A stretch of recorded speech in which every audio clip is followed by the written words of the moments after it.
প্রিয় শিক্ষার্থীবৃন্দ, আসসালামু আলাইকুম। তোমরা সবাই কেমন আছো? আল্লাহর রহমতে তোমরা সবাই ভালো আছো। আমিও আল্লাহর রহমতে ভালো আছি। আমাদের অনলাইন সিস্টেমের প্রায় 2 বছর অতিবাহিত হয়ে যাচ্ছে। শুধু অনলাইন ক্লাস করে যেতে হচ্ছে। যতদিন করোনা পরিস্থিতি ভালো না হবে ততদিন এভাবেই চলবে। তার এই ধারাবাহিকতায় আজ আমি তোমাদের অনলাইন ক্লাসের 3য় শ্রেণীর বাংলা প্রথম পত্র নিয়ে আলোচনা করব। আজকে আলোচনার বিষয় হচ্ছে একজন পটুয়ার কথা। পটুয়া মানে একজন চিত্রশিল্পীর কথা। একজন পটুয়ার কথা।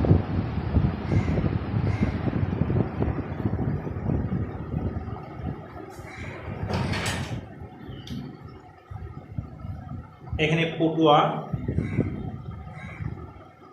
বা চিত্রশিল্পী হচ্ছেন কামরুল হাসান।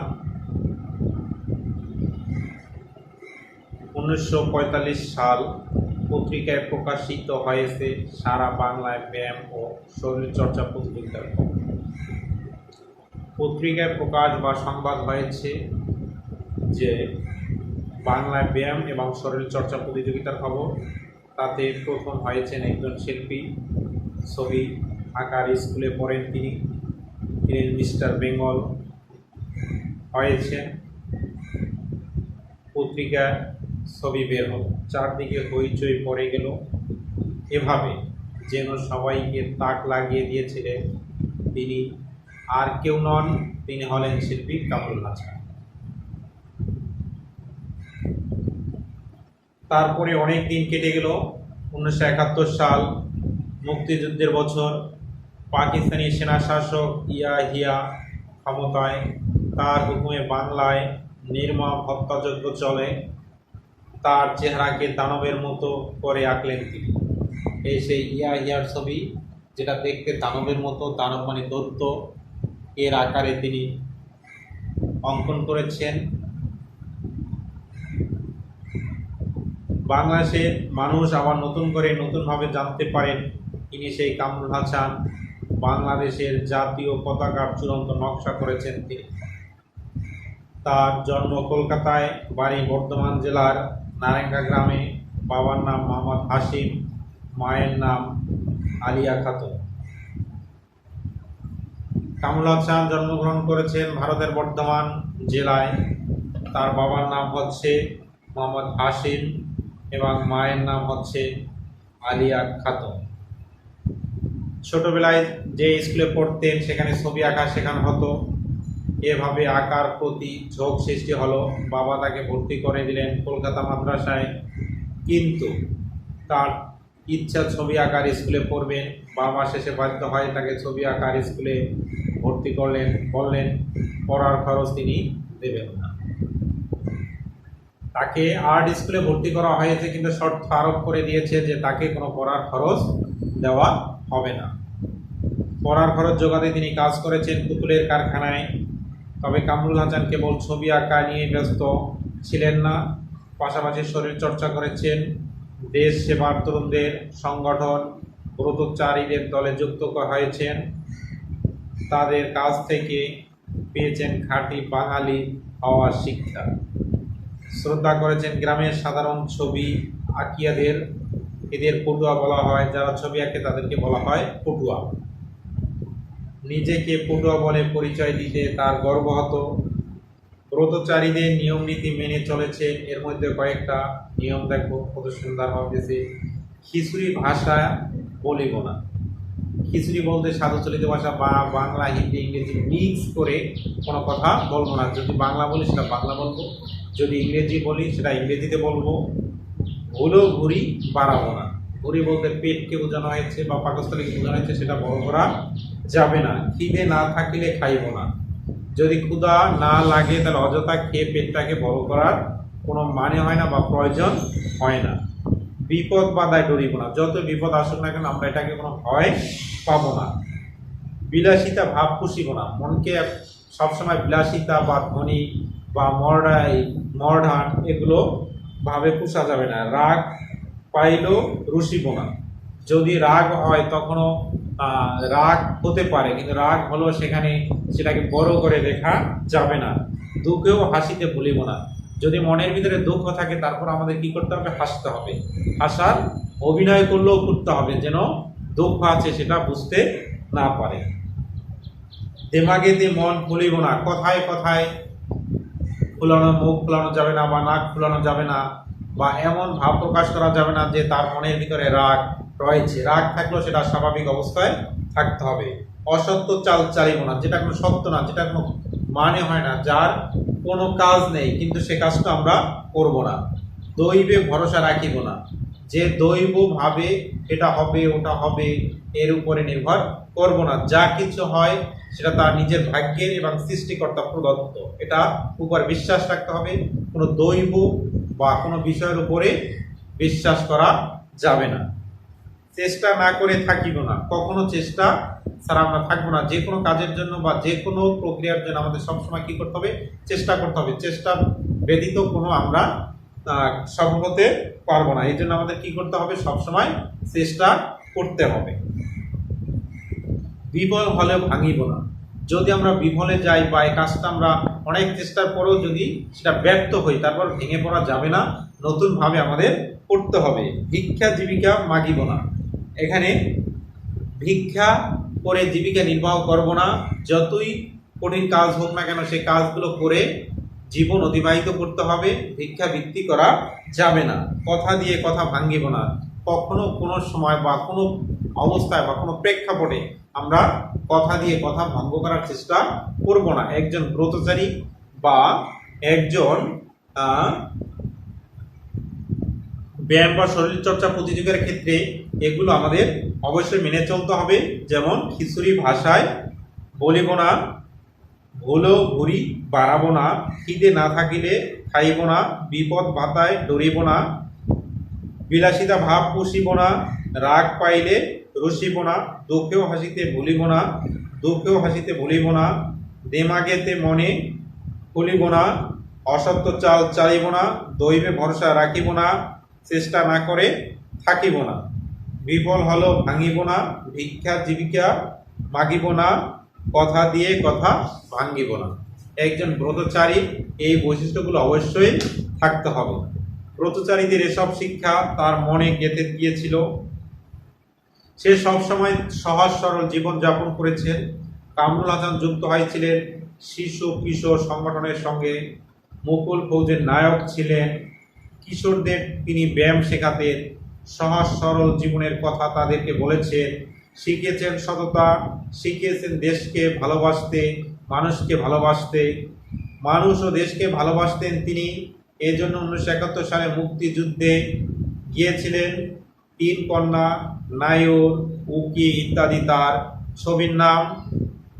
আমরাও তার মতো দেশকে ভালোবাসবো, ছবিকে ভালোবাসবো, দেশের মানুষকে ভালোবাসবো।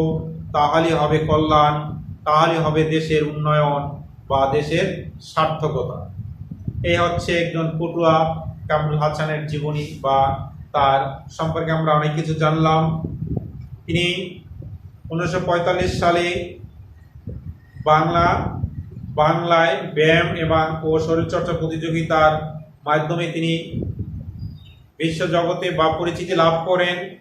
এরপরে আর্ট বা ছবি এঁকে এক এক করে তিনি সবার কাছে পরিচিতি লাভ করেন। বিশেষ করে 1971 সালে মুক্তিযুদ্ধের সময় ইয়াহিয়া খানকে দৈত্যের বা দানবের মতো ভয়ঙ্কর ছবি এঁকেছেন এবং বাংলাদেশের জাতীয় পতাকা ডিজাইনার হিসাবে তিনি ব্যাপক পরিচিতি লাভ করেছেন।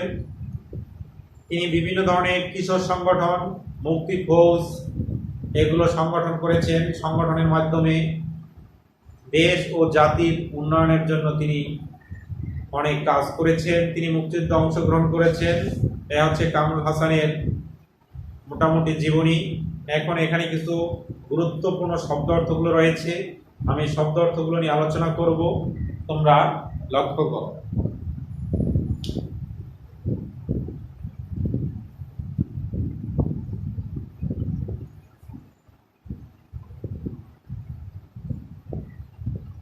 নিচে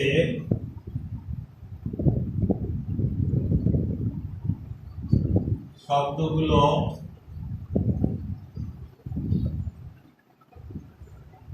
পাঠ থেকে খুঁজে বের করি অর্থগুলি।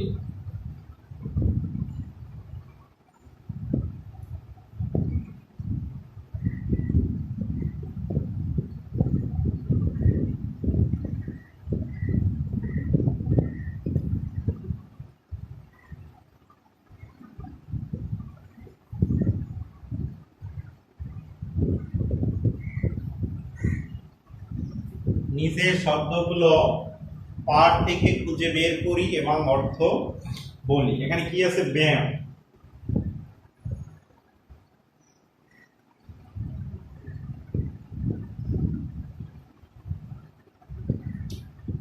ব্যায়াম ব্যায়াম শব্দ অর্থ হচ্ছে স্বাস্থ্য রক্ষার জন্য শারীরিক কসরত।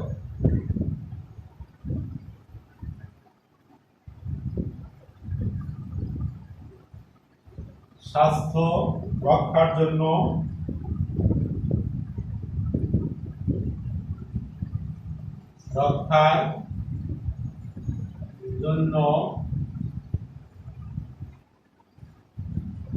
শারীরিক কসরত।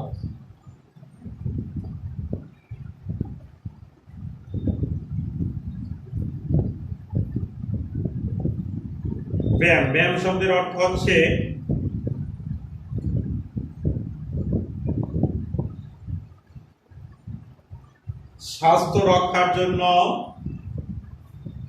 স্বাস্থ্য রক্ষার জন্য শারীরিক কসরত। স্বাস্থ্য রক্ষার জন্য শারীরিক কসরত। শারীরিক কসরত।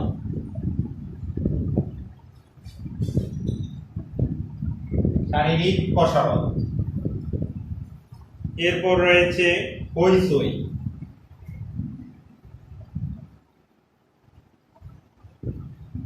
হইচই হইচই শব্দের অর্থ হচ্ছে গোলমাল।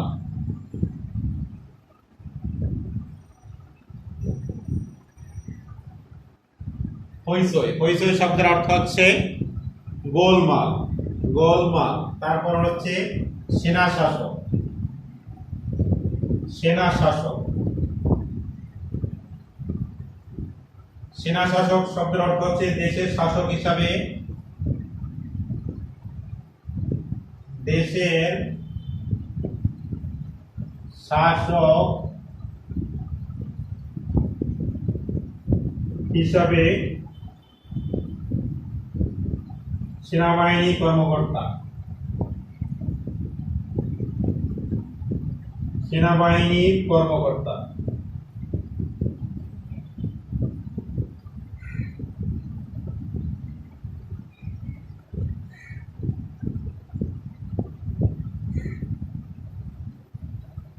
সেনা শাসক। সেনা শাসক শব্দের অর্থ হচ্ছে দেশের শাসক হিসাবে সেনাবাহিনীর কর্মকর্তা। তারপর রয়েছে নকশা। নকশা নকশা শব্দের অর্থ হচ্ছে ডিজাইন।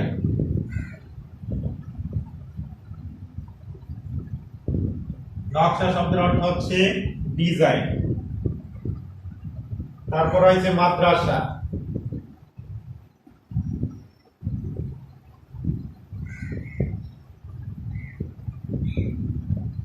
মাদ্রাসা ইসলামিক শিক্ষা কেন্দ্র।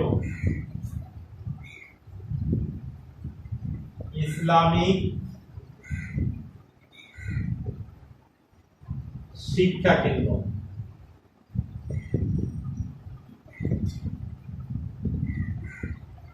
ইসলামিক শিক্ষা কেন্দ্র। মাদ্রাসা শব্দের অর্থ হচ্ছে ইসলামিক শিক্ষা কেন্দ্র। দানব। দানব শব্দের অর্থ হচ্ছে অসুর। তারপর রয়েছে কারখানা।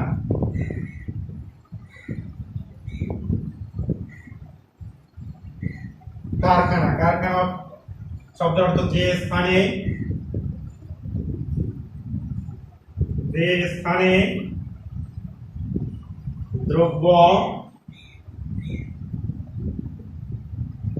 দ্রব্য সামগ্রী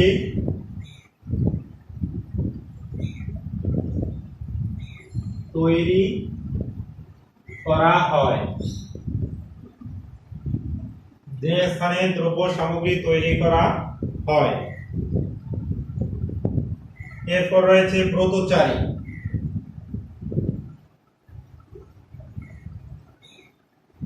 ব্রতচারী অর্থ দেশ সেবায় যারা ব্রত পালন করে। দেশ সেবায় যারা ব্রত পালন করে। যারা দেশ সেবায় ব্রত পালন করে। তারপর রয়েছে সততা। সততা শব্দের অর্থ হচ্ছে সাধুতা।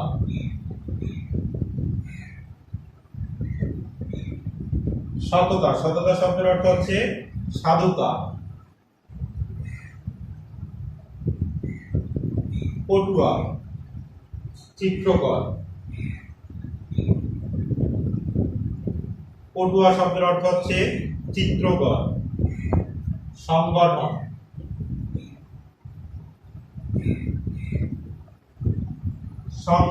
শিশু কিশোর সংগঠনের নাম। সংগঠন অর্থ হচ্ছে কিছু লোক মিলে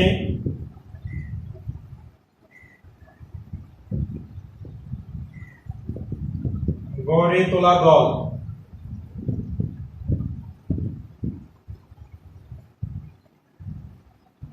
কিছু লোক মিলে গড়ে তোলা দল সংগঠন শব্দের অর্থ হচ্ছে কিছু লোক মিলে গড়ে তোলা দল। মুকুল ফৌজ।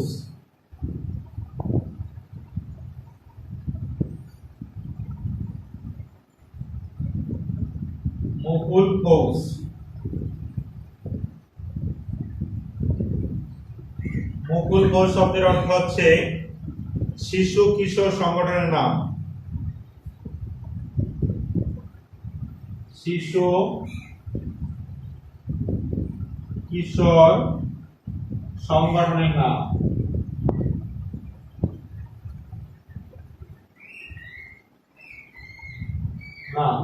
শিশু কিশোর সংগঠনের নাম।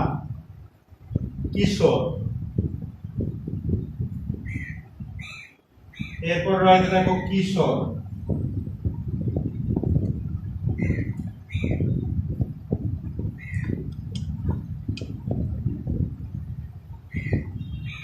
কিশোর শব্দের অর্থ রয়েছে 11 থেকে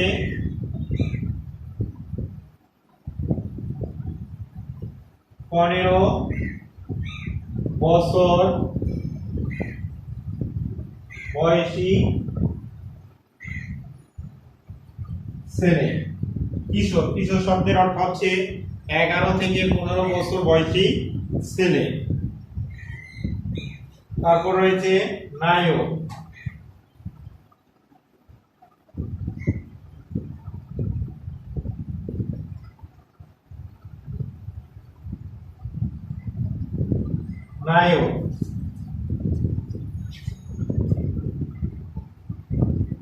নায়র শব্দের অর্থ হচ্ছে বিবাহিত নারীর বাপের বাড়ি গমন। বিবাহিতা নারীর বাপের বাড়ি গমন।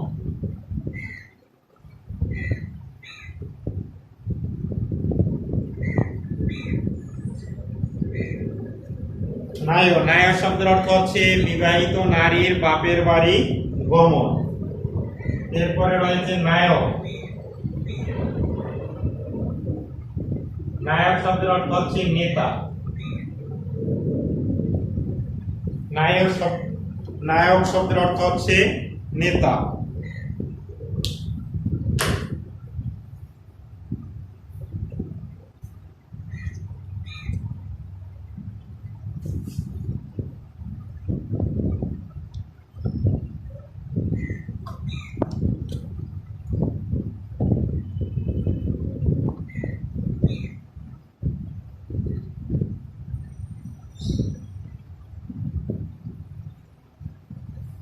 তাহলে আমি শব্দ অর্থগুলো নিয়ে আরেকবার আলোচনা করছি।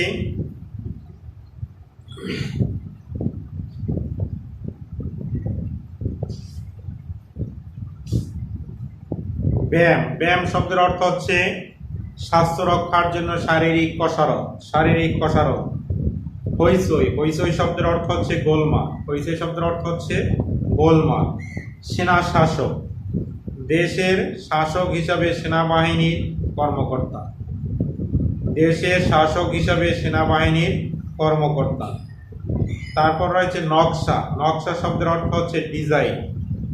মাদ্রাসা। মাদ্রাসা শব্দের অর্থ হচ্ছে ইসলামিক শিক্ষা কেন্দ্র, ইসলামিক শিক্ষা কেন্দ্র। অসুর। অসুর শব্দের অর্থ দানব। দানব শব্দের অর্থ হচ্ছে অসুর। কারখানা। যে স্থানে দ্রব্য সামগ্রী তৈরি করা হয়, যে স্থানে দ্রব্য সামগ্রী তৈরি করা হয়। ব্রতচারী। দেশ সেবায় যারা ব্রত পালন করে, দেশ সেবায় যারা ব্রত পালন করে। সততা শব্দের অর্থ হচ্ছে সাধুতা। পটুয়া। পটুয়া অর্থ শব্দের অর্থ হচ্ছে চিত্রকর। সংগঠন। কিছু লোক মিলে গড়ে তোলা দল, কিছু লোক মিলে গড়ে তোলা দল। মুকুল ফৌজ। শিশু কিশোর সংগঠনের নাম। মুকুল ফৌজ শব্দের অর্থ হচ্ছে শিশু কিশোর সংগঠনের নাম।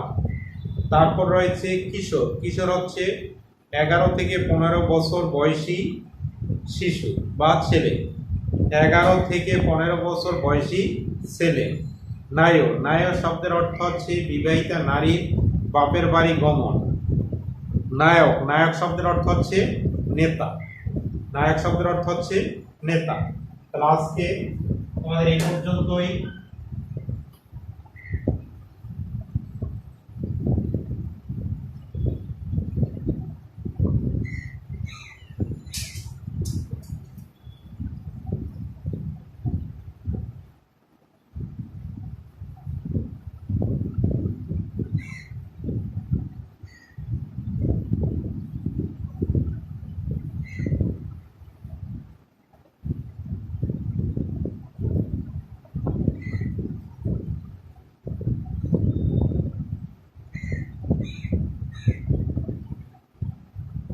আজকে এই পর্যন্তই।